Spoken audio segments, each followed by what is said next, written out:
Welcome to Smash Bros.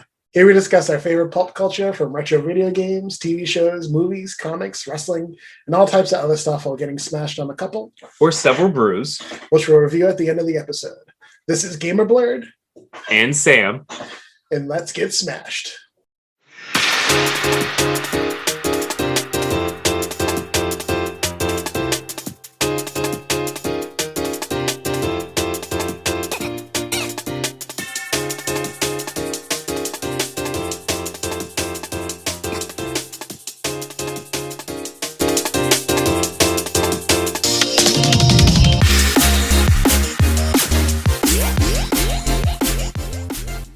What's up, everyone? Thanks for tuning in to the first episode of Smash Bros. Today's episode is going to talk about how the XMEN Pilot turned into an absolutely horrible game on the Nintendo, as well as the most amazing game on the planet, at least in our opinion. Yes, and also I just want to reiterate this is our first episode, and I'm editing this, so let's bear in mind this may not go as smoothly as possible, especially since there's a dog who wants to come in here. So let's tell him what we're sipping on today. So I am actually drinking the Finnish long drink. It is actually a beer, or no, it's actually like a Finnish drink, a mixed drink. That's a gin with natural grapefruit and juniper berry flavors. It has local Tuukka Rask bought into the company, and also I think Miles Tanner. Is it Miles Tanner? Miles Teller. Oh, from yes. So it's really? So it's an X-Men, like a whole Marvel tie-in. Look at that! Yeah. It didn't even try to do that. It came in natural. I know, huh? That's why I was like, hey, listen, this is going to be a big drink, so maybe we can get some likes. So it's strong. It's 8.5% alcohol. Their little description is the long drink. It's a top-selling category of alcohol in Finland, a legend that is now available in America. The roots of the long drink go back to the 1952 Summer Olympics in Helsinki. When the country, you're right, Helsinki. When the country of only 4 million people was still recovering from World War II, concerned how to serve drinks quickly enough to all visitors, the government came up with a revolutionary idea of a new liquor drink that was both delicious and faster served. And so the first long drinks were born. Now this legend has finally been brought to America by the next generation of Finns who want the world to experience the refreshing and unique Finnish long drink. And to be honest, I hate gin, and this is awesome. Yeah, didn't you try it? I did, but we got a review at the end. Oh, we're reviewing at the end. It's awesome. So I'll just go back into it. let's just hope it doesn't bomb like Fantastic Four with Miles Teller. I never watched it. Have you? Yes. Did you watch it? Yeah, you didn't miss anything. Oh, did I? Okay. Was it like, did they try too hard? I don't think they tried enough. Oh, Jesus Christ. Okay. Well, it has Michael B. Jordan, too. Well, was he fine? You probably have to give them credit because they helped him get redemption in Black Panther. So they basically great. Yeah. Okay. All right. I am drinking Two Roads Road to Ruin, which is a double IPA. Its tagline is it has plenty of bite because it has lots of hops in it. This is a 6-point. Actually, no, I'm sorry. This is an 8% Imperial IPA. It's from Two Roads Brewing Company in Connecticut. Nice. So we'll see how this is. All right. So let's get into it. First up is going to be the XMEN Pilot, which is called The Pride of the X-Men. So this was originally broadcasted in 1989. This was meant to launch a series and was heavily influenced from the Uncanny X-Men. Yeah. Yeah. So So I watched this today, actually. It's 22 minutes long. I'm glad that they still kind of kept with it with Fox and brought us the amazing animated series that we all come to love. It's not good. I don't know else how to say it. It's not good. So I don't know what they were thinking, but I said this to my wife. Old cartoons usually are too slow, and I feel like this one was a little too fast. Like they were trying to cram everything into this so fast. The voice acting was terrible. The storyline was so muddled and weird. and they were, I don't know, it was one of those things where they're like, oh, people don't know what the X-Men are, even though they've been around for the past 30 years. And like, why are we even trying to do a TV series on something no one knows about? Well, the interesting thing, so about the Uncanny X-Men is they actually stopped in 1970, and they didn't publish anything else until 1975, and we're probably going to get ripped by comic nerds. Oh, 100%. Wikipedia is not our friend compared to them.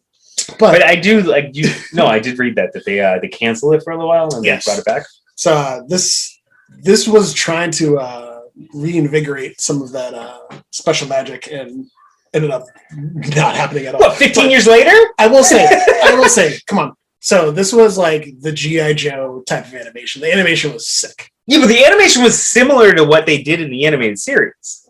It wasn't as crisp.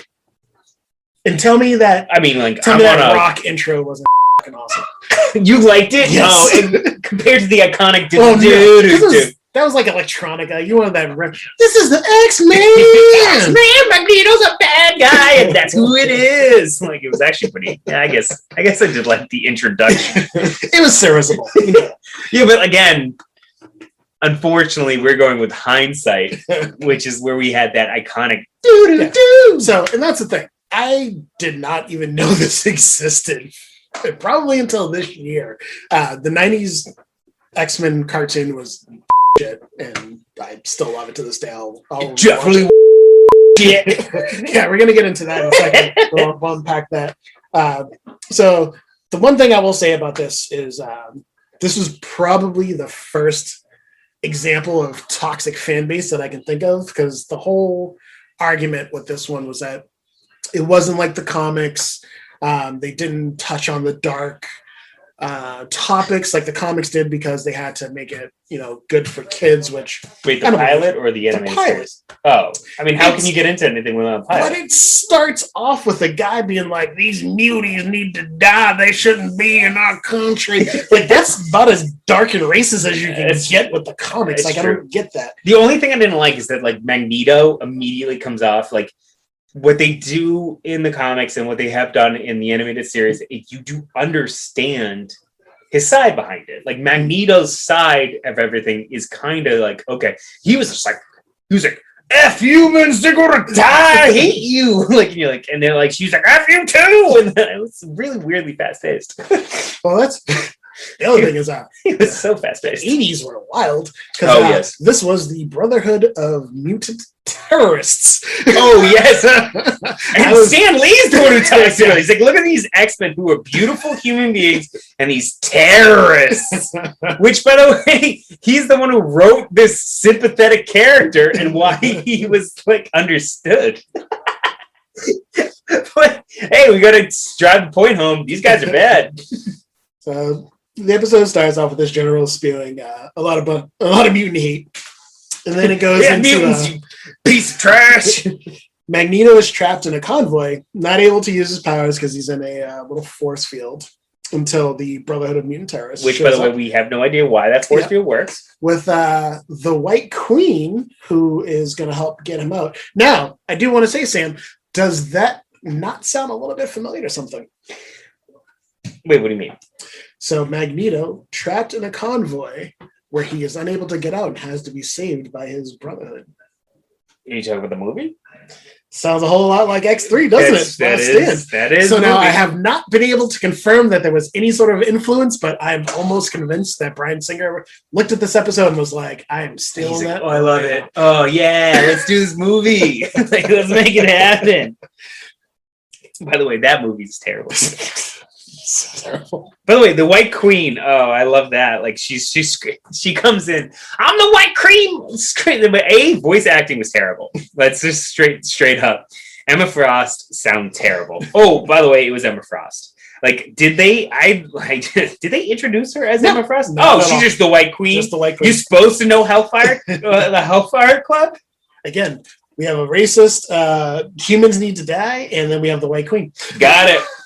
Good. So like it doesn't even. So if you're going with that the analogy, which by the way they've actually come out and said that they I'm not going to be that guy because I don't know what it is. Back in the day, they weren't going to do the Martin Luther King Malcolm X comparison. Okay. They were going to do, it was a, I have to look it up. I read this, I swear to God. But I don't want to butcher it. It was an Israeli, because it was based around like the 1940s. It was an Israeli like predominant feature was supposed to be Magneto. That was his, and he rose to power, and like it was his like arc. And they didn't want to do Martin Luther King, Malcolm X, because they didn't want to do. It was too close at the time, so they were like, it's not like it's they don't refute. Did I say refute? Refute. Delicious. It's the hottest. So much hottest. That is similar. Now they're like, yeah, Martin and Malcolm make sense, but at the time, that's who they were going with. But as you said, down mutants, White Queen. It's like, wait, which one are we on? Like, is this like the White Queen is saving Malcolm X? Speaking of which, something that you caught me hip to that I never even realized, because I love Magneto as a character, but I've always thought his name was Eric Lyncher. Nope. And apparently, that was just a name. Part 2 of Episode 1 will continue in a moment. If you would like to hear the full unadulterated version of this episode, please subscribe to the Smash Bros. Podcast, which you can find on iTunes, iHeartRadio, and Spotify. But for now, let's keep getting smashed. And I wish, and those who came out straight afterwards. He's like, what's happening? No! Crikey, Who the hell are you, rogue? Put a shrimp on the bobby. Seems like a lot of things happens because I went to the back. I went to the past and it got real weird. Right, which, by the way, God. Sorry, Days of Future Past. Now that I'm thinking about Are it, you really trying to unpack that right now?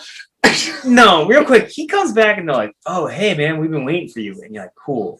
They did nothing with that, right? It kind of linked everything together. Boo! Continue. Yeah, did it. Fox's storyline. Well, you want to unpack that? It's an incredible segue into another garbage part of this episode. So we're going to talk about the Nintendo game that wasn't directly a tie-in to this, but the roster was kind of the same. So I know, Sam, I know you haven't really played it. You haven't looked at it.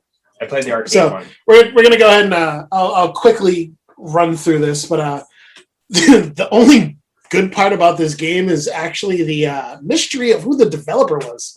So LJN, who may sound familiar, do from other frustrating games like Back to the Future and Friday the 13th on Nintendo. So this guy just loves to take the movies and ruin it, or TV shows. Exactly. Cool. So they sourced a third party, but no one is sure who actually did the development for it. But who wants to take credit for the turd in the punch bowl? Yes. So I get it. I see it. Visually, this game is absolute garbage. Not even sure what you're fighting half of the time. Like sometimes it's robots, sometimes it's a blob, sometimes it's like shapes and symbols. Hey.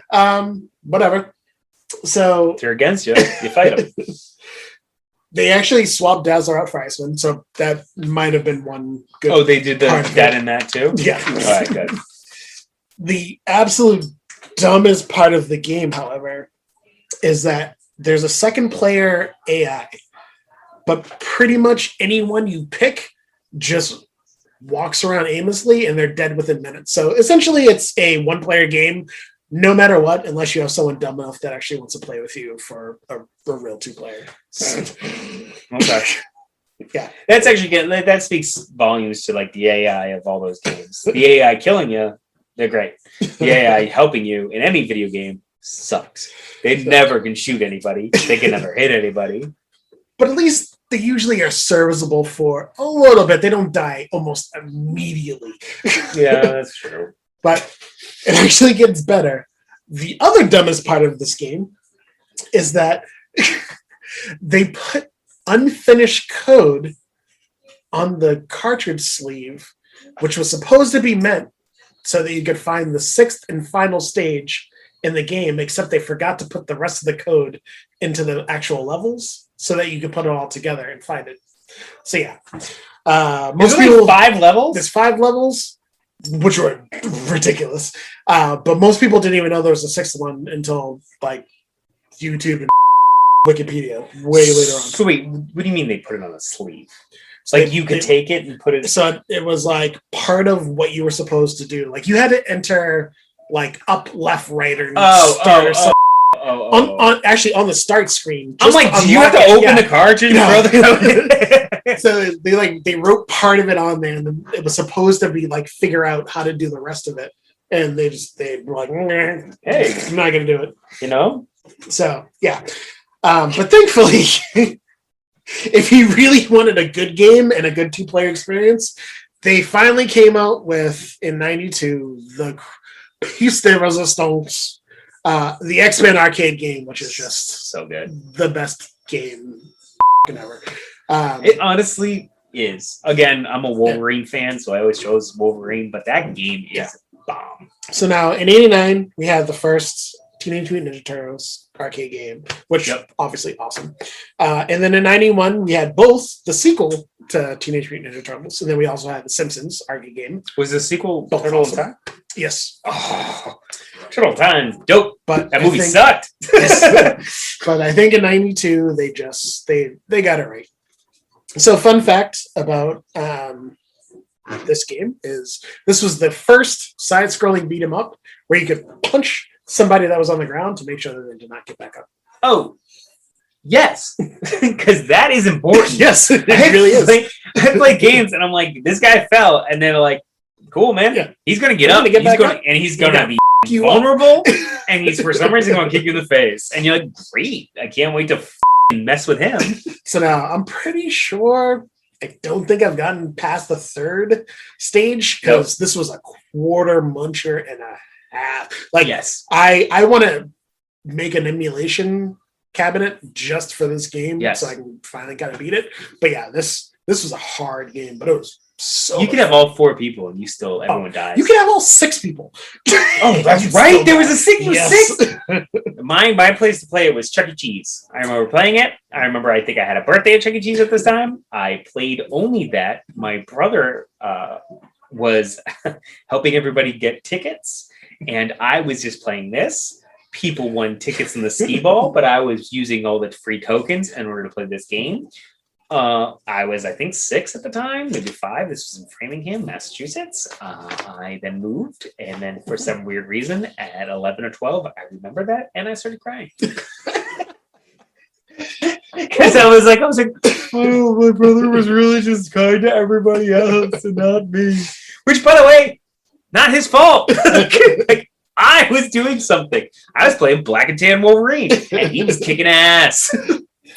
So that was awesome. Well, that wasn't my experience. But, you sure you didn't cry weirdly at 11 and then have to go to Taekwondo, and then your mom told your grandmaster about it, and then what happened is she sat you down and said, "Oh, it seems like you had a sad day." That's awkward. And you're like, "Yeah, it was supposed to be between us." No, okay. So, this game actually introduced me pretty much to the X-Men like proper. Because it was before the animated series. Yes. But I got into this game and I started collecting X-Men cards like heavy. But I still remember to this day, and I told the story on my my Instagram. But I remember we were supposed to go see a movie. We walked into the movie theater, and this game was loud as Oh yeah. I just remember hearing Colossus just like screen freaking like fireworks. It was awesome. But we ended up we almost missed our movie because we were having so much fun playing this. Oh yeah. This game just rocks. So I'm glad that although the pilot was kind of lackluster, a game for the NES was also less than lackluster. And this beautiful game ended up coming out of it. So, couple things: Black and Tan Wolverine, awesome. Yes. Cyclops' old school uniform, awesome. You like that? Yes. Oh, I was a big fan of the animated series. I like that his hair is flowing. Even though, again, I hate Scott Summers and I hate Cyclops. He was at least cool in these ones. but he didn't talk, so that's why. Shut up, dude. Like, you're mopey. All he does, if you look at the comics, all he does is mope and mope, and he has a weird thing for friggin' like psychics. Emma Frost, Jean Grey, Madeline. Is it Madeline? Well, she was a clone, so it's pretty much. Yeah, but still. Boo. Storm's uniform. Great. Which, by Storm the way, also, like, what I loved about her in the arcade is that they just gave her a staff and she just beat the oh shit yeah, out of everyone. oh yeah, that staff was. I always loved staffs. It's the reason why I was a Donatello fan. I know you're a Donatello fan. Mhm. Both staff, way to go.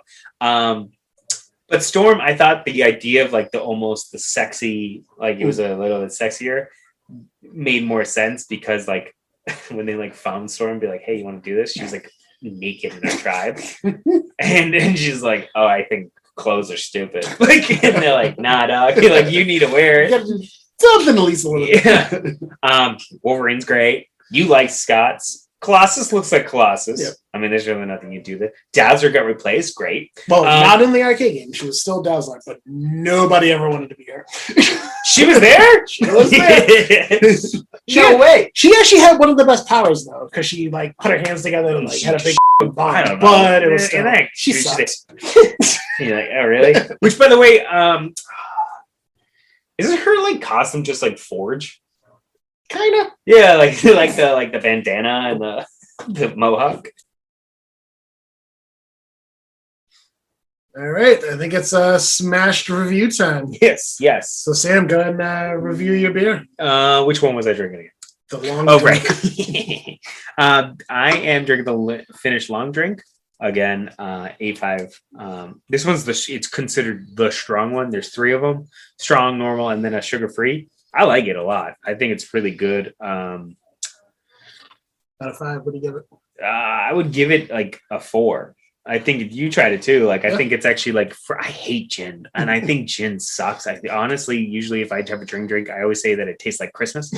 Like you're drinking a pine cup. I remember drinking once in college. And this is funny. I'm a cheerleader. I was a cheerleader, not anymore. But there was it was called Work Week, and what you do is you go in order to do the camps, in order to learn all the things you got to do for the camps. You go to like a camp yourself to learn it. Camp.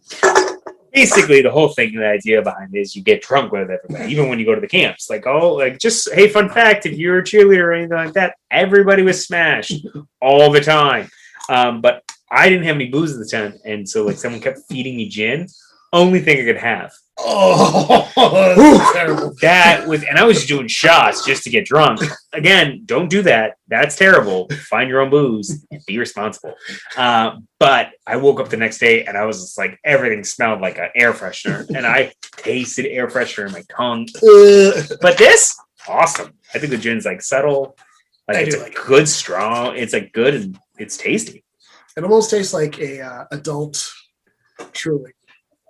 Yeah, it's like, yes, it's like, it's what those seltzers are supposed to kind of just like. Yes. Which again, I don't know, like with this one being as like strong it is and things like that, I don't know like what the calories would be, because maybe like, of course, the Trulies are like low calories, but they do have a sugar-free version.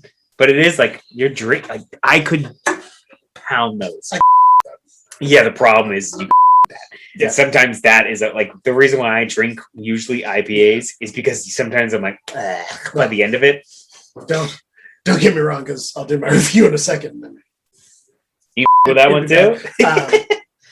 I think if I drink like two of those, I'd be really fucked. With a long drink? Yeah. Oh yeah. But yeah, I'm gonna say the Road to Ruin. I give it a 4 out of 5, and it definitely put me on a highway to happiness. I'll take it.